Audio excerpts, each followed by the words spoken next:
गणपति बप्पा मोरिया, मंगल मूर्ति मोरिया। ओम गंगणपते नमः, सिद्धि विनायक नमो नमः, अष्ट विनायक नमो नमः, गणपति बप्पा मोरिया, सिद्धि विनायक नमो नमः, गणपति बप्पा मोरिया।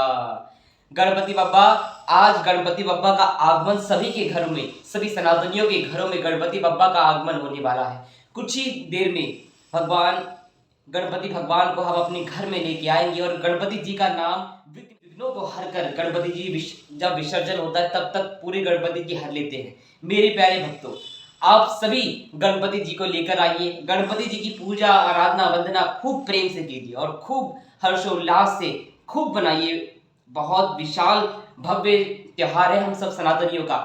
मेरे प्यारे भक्तों, आज गणेश चतुर्थी के इस पावन अवसर पर मैं आप सभी को गणपति जी से रिलेटेड कुछ बात बताना चाहता हूँ कि गणपति जी से हम क्या सीख सकते हैं। हम हिंदुओं को गणपति जी क्या सिखाना चाहते हैं और हमारे पूर्वज ने ये गणेश चतुर्थी, गणपति जी को घर में लाना, ये सब क्या है, इसका इतिहास क्या है। हमें इतिहास जानना बहुत आवश्यक है मेरे बच्चों।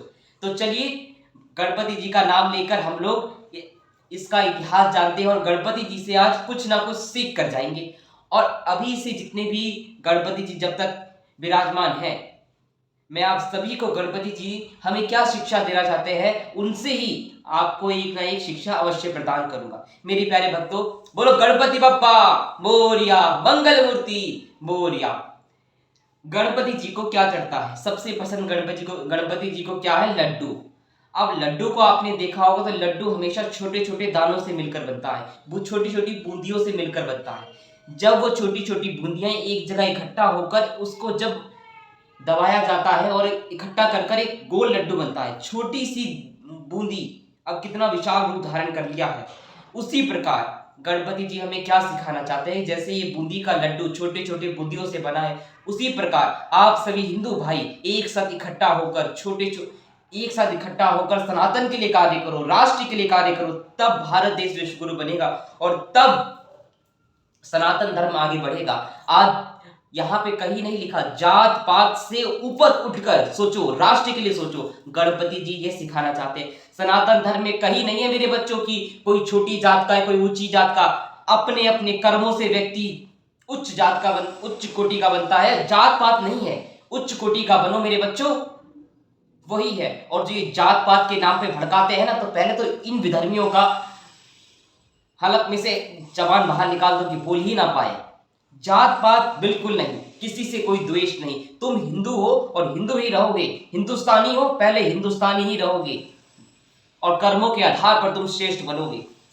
अब मेरे प्यारे भक्तों, एक बात आप लोग के मन में होगी कि हम गणपति जी को क्यों लेके आते हैं? क्या गणपति जी पहले से नहीं है?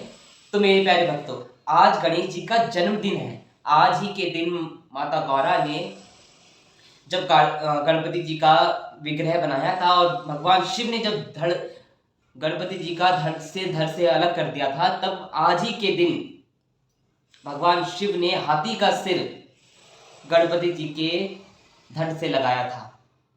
अब देखिए, कोई डॉक्टर कभी ऐसा कर सकता है कि किसी जानवर का सिर किसी मनुष्य के शरीर पर लगा सकता है? ये केवल भगवान कर सकते हैं और भगवान ने ऐसा करके दिखाया।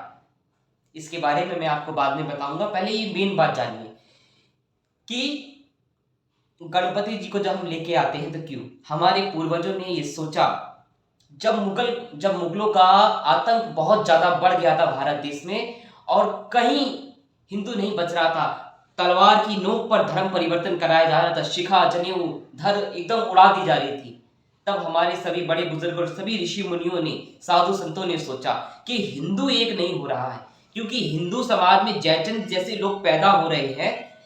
इन जयचंदों को खत्म करने के लिए, अपने हिंदू भाइयों का जो धर्मांतरण हो रहा है वो क्यों कर रहे हैं, क्या परेशानी है, वह जानने के लिए हमारे पूर्वजों ने गणपति जी को लाने का निर्णय लिया। पहले क्या होता था, एक पूरा मोहल्ला इकट्ठा होता था, विचार विमर्श कर कर एक मूर्ति लेकर आते थे और उसकी 11 दिन तक खूब पूजा आराधना वंदना करते थे, भजन कीर्तन खूब हर्षोल्लास करते थे और हिंदू एक जगह इकट्ठा होता था। मेन मकसद था कि हिंदुओं को इकट्ठा करना। लेकिन आज क्या हो गया है? आज हो गया है कि मैं ये मैं ना बहुत खतरनाक है। ये मैं ना, आप लोगों को देखना, आज आप मैं कर रहे हो ना, और यही मैं सनातन सनातन के लिए बहुत खतरनाक है। और इतिहास गवाह है कि जिसके अंदर मैं आया है उसका धड़ सर से अलग उड़ा है। तो अभी भी वक्त है। अभी क्या होता है, एक क्षेत्र है, तीन, अब आप लोग मानिएगा नहीं मेरे बच्चों, तीन गली है, तीन हमारे क्षेत्र में तीन गली है, और तीन गली से आप जैसे ही गुजरिएगा तो आपको दो गणपति जी के दर्शन हो जाएंगे। अब जो एक गणपति जी हैं और दूसरे, अब ये वाले जो ये वाला ग्रुप है गणपति जी को लेके, ये उनके ग्रुप में नहीं जाएगा, वो इनके ग्रुप में नहीं आएगा। ये क्या बात है भाई, आप लोग विचार विमर्श करो ना। ये खाली हुड़दंग मचाने का त्योहार नहीं है। आप तो खाली होड़ है कि उस गली वाले ने इतना बड़ा मूर्ति लाया, हम उससे बड़ी मूर्ति लाएंगे, हम उससे बड़ी मूर्ति लाएंगे, लेकिन करेंगे क्या, कुछ नहीं करेंगे, हुड़दंग मचाएंगे। विसर्जन वाले दिन लोग विसर्जन की बड़ी तैयारी करते हैं, विसर्जन वाले दिन ऊपर से फेंक देते हैं गणपति जी को। इन सब चीजों से बचो, ये सनातन नहीं है। सनातन बहुत बहुत beautiful, Sanatan is a beautiful धर्म। सनातन बहुत सुंदर और बहुत सरल है। आप लोगों ने इसको इतना पेचीदा बना दिया है ना कि मुझे समझ नहीं आता कि आप लोग करना क्या चाहते हो रियलिटी में। त्योहार को त्योहार रहने आपने नहीं दिया, इसीलिए आप लोग मेरे प्यारे बच्चों, जो हमारे बड़े बुजुर्गों ने, हमारे साधु संतों ने जो ये परंपरा शुरू करी, इस परंपरा को निर्वाह करते हुए आप लोग हिंदुओं के पास जाओ। आज हिंदुओं का धर्मांतरण इतनी तेजी से हो रहा है, ईसाई धर्म, आज पूरा मोहल्ला का मोहल्ला ईसाई कन्वर्टेड हो रहा है। आज मुसलमान लोग इतना नहीं कर रहे हैं जितना ईसाई धर्म वाले कर रहे हैं। हिंदुओं को बरगला बरगला कर पता नहीं क्या हो रहा है, और वो धर्म, सारे धर्म परिवर्तन कर रहे हैं। ये धर्म परिवर्तन क्यों कर रहे हैं? आप लोग जाओ, इकट्ठा हो, बात करो, विमर्श करो कि आपको कोई परेशानी तो नहीं है। कोई अपने भाइयों से नहीं पूछोगे तो किससे पूछोगे? अरे विधर्मियों से पूछोगे क्या? तुम जब अपने भाई के नहीं हुए, अपने हिंदू भाइयों के नहीं हुए, तो तुम किसी और के कैसे हो जाओगे? कम से कम अपने भाइयों से पूछो, मिलकर बैठकर। बैठने का समय तो है ना, प्रपंच करने का तुम्हारे पास दुनिया भर का समय है, लेकिन अपने भाइयों के साथ बैठने का समय नहीं है। ये परंपराएं निर्वाह करो और गणपति जी को लाओ और सभी को मिलकर, सभी को इकट्ठा करो। ये है आपका सबसे बड़ा दायित्व। गणपति जी हमें क्या सिखाना चाहते हैं? हमारे भगवान खेल कूदने का विषय नहीं है कि आप लाओ, मौज मस्ती कर लिया और बात खत्म। ये मौज मस्ती का विषय नहीं है, बहुत विचार विमर्श करने का है, क्योंकि सनातन अभी एकदम पीक पर है। अगर अभी सनातन और इन युवा पीढ़ी को नहीं समझाया गया और सनातन धर्म को नहीं बचाया गया, तो ये भारत देश जो बचा है ना, ये भारत देश का अस्तित्व भी मिट जाएगा। मैं इसीलिए चाहता हूं कि आप लोग जगो, हिंदू भाइयों को जाकर मिलो, हिंदू परिवारों को जाकर मिलो। कोई परेशानी तो नहीं है, क्या दिक्कत है क्या नहीं, ये हमारे सभी त्योहार बताते हैं। तो आप इस बार गणेश चतुर्थी पे ऐसा ही करना, सभी जगह जाना और पूछना सभी भाइयों से, और इकट्ठा होना और खूब गणपति जी का साज बाज के साथ खूब हर्षोल्लास मनाना। और गलत काम मत करना, क्योंकि हमने बहुत बार देखा है कि विसर्जन में ये कुछ लोग,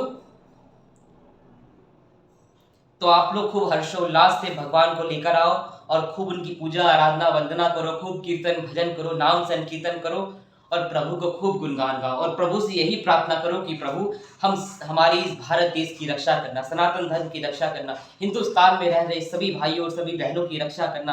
आज जो बहनों पर ये संकट छा रहा है, रेप हो रहे हैं, ये रेप जल्द से जल्द खत्म हो, भारत देश की उन्नति हो, भारत देश फिर से विश्व गुरु बनने का अग्रसर हो और हम सभी हिंदू भाई एक साथ इकट्ठा हो जाए।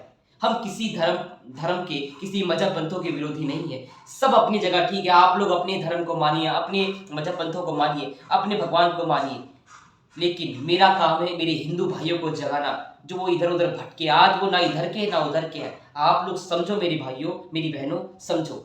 आप सभी भक्तों को गणपति बप्पा मोरिया, मंगल मूर्ति मोरिया। आज मैंने आपको एक बात सिखाई कि गणपति जी का जो प्रसाद होता है, उनको लड्डू बहुत पसंद है। क्यों पसंद है, उसका साइंटिफिक रीजन और भौतिक रीजन भी मैंने आपको बताया। तो मेरे प्यारे भक्तों, इसी प्रकार मैं आप सभी को रोज गणपति जी से रिलेटेड आप सभी को बताता रहूंगा। जय श्री राम, जय श्री गौर।